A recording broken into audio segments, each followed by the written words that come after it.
దైవ మర్మములు సహోదరుడు భక్త సింగ్ గారి యొక్క అనుభవంలో దేవుడు ఆయనకు బయలుపరిచిన దైవ మర్మములు ఈ దినభాగము జనవరి 10 చదువుచున్నాను.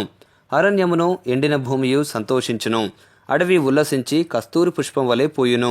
అది బహుగా పూయుచు ఉల్లసించును, ఉల్లసించి సంగీతములు పాడును.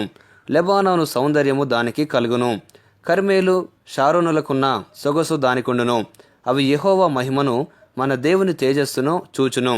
యెషయా గ్రంథము 35వ అధ్యాయము 1-2 వచనములు. ప్రభువు తన సంతోషమును ఎంత సామాన్యముగను ఎంత సౌందర్యముగను క్లుప్తపరిచి ఉన్నాడో చూడుడి. ఒక మనుషుని అవిధేయత ద్వారా పాపము ఈ లోకంలోనికి ప్రవేశించినప్పుడు అది శాపమును తీసుకొని వచ్చెను. ఆ శాపము వలన ముండ్లు, గచ్చపొదలు, నిష్ఫలిత స్థితి, నిరాశ ప్రతి చోట కనిపించుచున్నవి. తన విద్యా పురోగమనము సంస్కృతి మీద ఆధారపడి మానవుడు ఏమి చేయజూచినను అది కేవలము ముండ్లు, గచ్చపొదలు, ఎడారి ఇసుకగా మాత్రమే మిగిలిపోవును. ప్రతి గృహమునందును ముండ్లు, గచ్చపొదలు కలవు.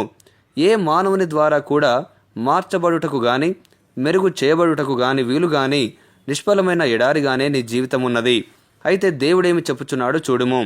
అడవి కస్తూరి పుష్పం వలె పోయును, అది బహుగా పోయిచు ఉల్లసించును, ఉల్లసించి సంగీతములు పాడును.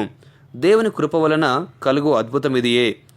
మన జీవితములు గొడ్డిబారినవిగాను నిష్ఫలితములుగాను అగుటకు కారణమైన పాపమును క్షమించటం మాత్రమే గాక, ఆయన తన ప్రేమ ద్వారా ఆ నిష్ఫల జీవితమును, ఎండిన జీవితమును కస్తూరి వనముగా చేయుటకు ఇష్టపడుచున్నాడు. ముగింపు మాటలు.